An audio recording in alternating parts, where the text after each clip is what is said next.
आजकल खेतों में रासायनिक खादों एवं भारी मात्रा में कीटनाशकों के प्रयोग से भूमि की विषाक्तता बढ़ी है और हमारी फसलों की गुणवत्ता भी गिरी है, जिसका सीधा असर वातावरण और हमारे स्वास्थ्य पर पड़ा है। इन सभी के चलते मार्केट के अंदर जैविक विधि से उत्पादित उत्पादों की डिमांड बहुत भारी मात्रा में बढ़ी है। उसका रेट भी महंगा होता है। बावजूद इसके हमारे किसान भाई जैविक खेती करने से परहेज कर रहे हैं, जबकि सरकार भी समय समय पर प्रोत्साहन देती है, उसके लिए तरह तरह की स्कीमें निकालती है। इन सब के बावजूद हमारे किसानों का मन जैविक खेती में नहीं लग रहा है। उसका सबसे बड़ा कारण है, जैविक खेती करने वाले किसान भाइयों का अगर फीडबैक आप देखते हैं तो समझ में आता है, एक तो उसमें लागत बहुत अधिक हो जाती है और उत्पादन उतना नहीं मिल पाता जितना रासायनिक खादों के प्रयोग से या फिर कीटनाशकों के प्रयोग से हमारे किसान भाई ले पाते हैं। जबकि जैविक विधि से उत्पादित उत्पादों का रेट मार्केट के अंदर ज़्यादा होता है, लेकिन उत्पादन कम रहने की वजह से जो नेट प्रॉफिट होता है वो भी हमारे किसान भाइयों का गिर रहा है।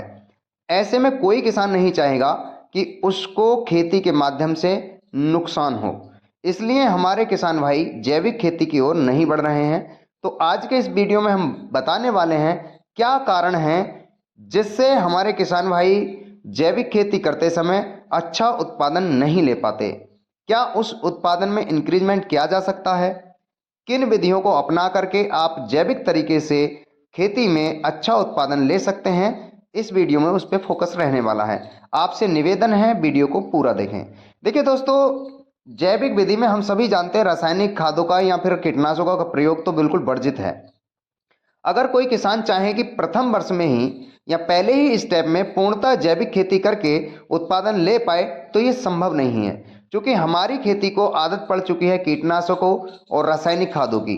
ऐसे में जो रिकवरी है वो हमारी फसलें या हमारी भूमि दे नहीं पाती है अगर आप जैविक तरीके से, पूर्ण जैविक तरीके से प्रथम वर्ष में ही खेती करना प्रारंभ करते हैं। इसका एक सीधा सीधा फार्मूला है कि आप 30% रासायनिक खादों अथवा कीटनाशक जो आप प्रयोग करते हैं उसे पहले वर्ष में घटाएं और फिर उसके अगले वर्ष में आप +30 कर दें, फिर अगले वर्ष में +30 या पूर्ण रूप से जैविक पर आ सकते हैं, जिससे हमारी भूमि की जो साइकिल है वो कहीं ना कहीं डेवलप्ड हो जाती है जैविक के प्रति।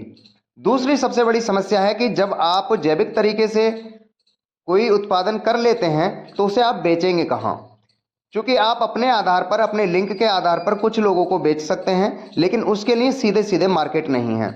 जबकि सरकार कहती है कि हम आपको आपके खेत की जांच देंगे जिसके आधार पर आप कहीं भी अपना उत्पाद बेच सकते हैं, जबकि ऐसा नहीं है। जमीनी स्तर पर देखने में आता है कि जब कोई किसान भाई अपने जैविक उत्पाद को मार्केट के अंदर लेके जाता है तो उसे बाजार तलाशने में बड़ी समस्या आती है, खरीदार उसे मिल नहीं पाते हैं। बहुत बड़े शहरों में ये चीज़ थोड़ी थोड़ी संभव होनी शुरू हुई है, तो चक्कर ज़्यादा लगाने पड़ते हैं हमारे किसान भाई को, समस्या ज़्यादा लेनी पड़ती हैं।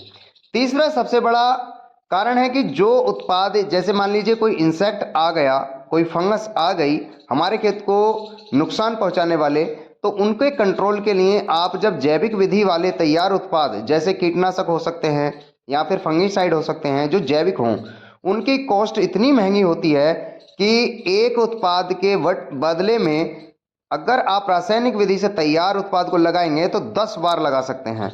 तो हर किसान भाई के द्वारा उस उत्पाद को अफोर्ड करना लगभग संभव नहीं है।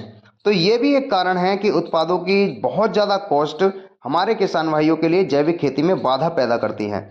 तो कुछ चीज़ों को सरकारी स्तर पर भी आपने देखा होगा, रासायनिक खादों पर हमारी गवर्नमेंट सब्सिडी देती है, तब जाकर के हमारे किसान भाई को मिनिमम प्राइस में वो चीज़ें मिलती हैं। अगर सरकार इतनी ही ईमानदार है जैविक खेती कराने के लिए तो सरकार को भी सोचना पड़ेगा कि आप जो जैविक विधि से तैयार कीटनाशक हैं या फिर फंगीसाइड हैं या फिर खाद हैं, आप उन पे भी सब्सिडी लगा करके देंगे तो हमारे किसान भाइयों की कॉस्ट कम आएगी और प्रोडक्शन ज़्यादा हो, लाभ ज़्यादा मिले। देखिए, संभव तभी होता है कोई भी चीज़ जब उसका उत्पादन हमारे किसान भाइयों को मिले और साथ ही उसका नेट प्रॉफिट बढ़े। अगर नेट प्रॉफिट ही नहीं बढ़ेगा तो कोई किसान नहीं चाहेगा किसी भी दूसरी विधि से खेती करना, फिर वो उसी विधि से खेती करेगा जिस विधि में उसे लाभ होगा, जैसे कि आजकल रासायनिक विधि चल रही है। तो जैविक विधि से आप अगर खेती करने के इच्छुक हैं, आप लॉस खाने को तैयार हैं, तो फॉर्मूला वही कि पहले प्रथम वर्ष में आपको 30% मिनिमाइज करना है, फिर अगले में 60, फिर 90 या पूरा पूरा। इस तरीके से आप अपनी खेत को भी बचा सकते हैं और प्रोडक्शन को भी उतना ही रख सकते हैं। जब तीसरे वर्ष के बाद आप चौथे वर्ष में प्रवेश करेंगे तो आपको देखने में आएगा पूर्ण रूप से जैविक खेती करने पे भी प्रोडक्शन आपको उतना ही मिलेगा।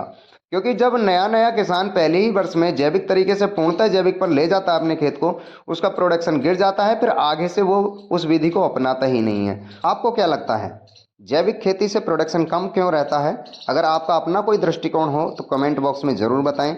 और साथियों, हमसे जुड़ने के लिए हमारे यूट्यूब चैनल को सब्सक्राइब करें, साथ ही बेल आइकन बटन को प्रेस कर लें जिससे आने वाले वीडियोज़ के नोटिफिकेशन भी आपको मिल जाएं।